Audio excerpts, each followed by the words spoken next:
गौराजी के लाल फागुन में रंगवा उड़ावे। गौराजी के लाल फागुन में रंगवा उड़ावे। गौराजी के लाल फागुन में रंगवा उड़ावे। फागुन में रंगवा उड़ावे हो, अरे फागुन में रंगवा उड़ावे। गौराजी के लाल फागुन में रंगवा उड़ावे। गौराजी के लाल फागुन में रंगवा उड़ावे। पहिला होली भोला संग खेले। पहिला होली भोला संग खेले। भोला संग खेले हो, गौरा संग खेले। भोला संग खेले हो, गौरा संग खेले। धई के चरनिया गुलाल हो, अरे धई के चरनिया गुलाल फागुन में रंगवा उड़ावे।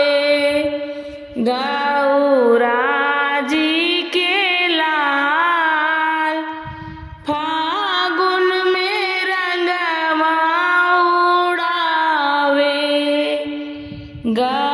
गौराजी के लाल फागुन में रंगवा उड़ावे।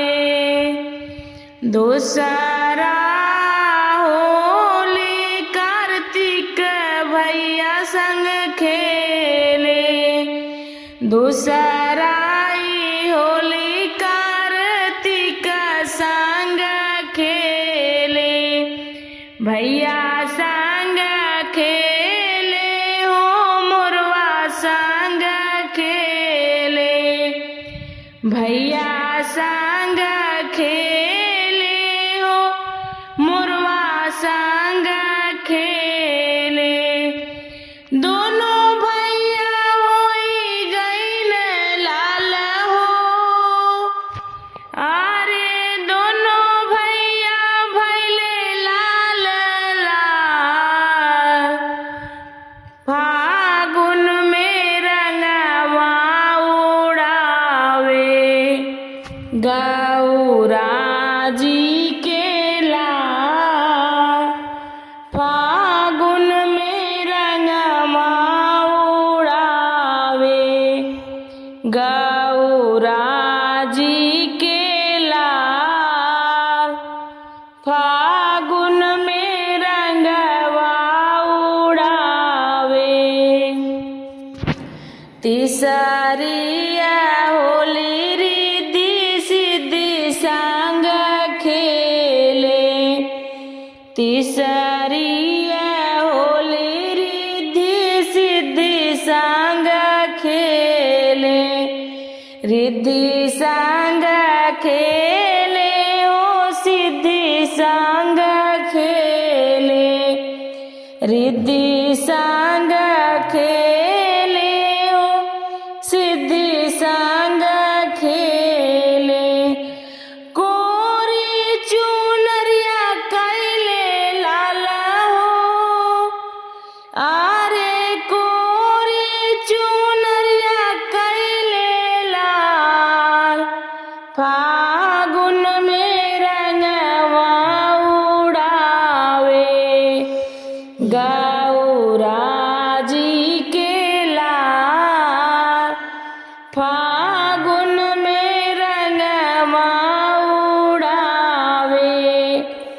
गौरा जी के लाल फागुन में रंगवा उड़ावे।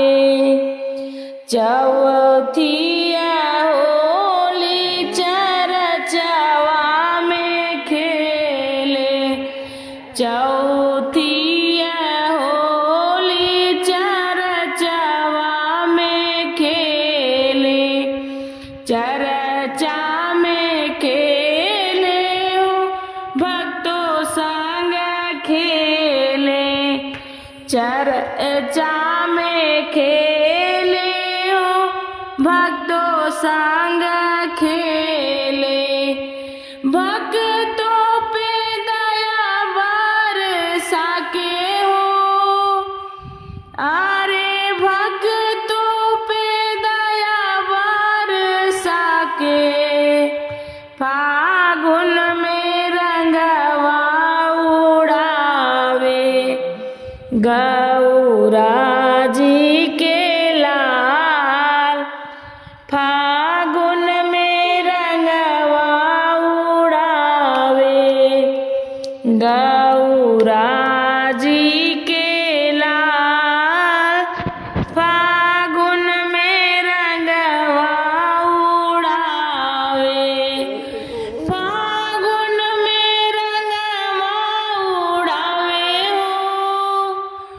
अरे फागुन में रंगवा उड़ावे। गौरा जी के लाल फागुन में रंगवा उड़ावे।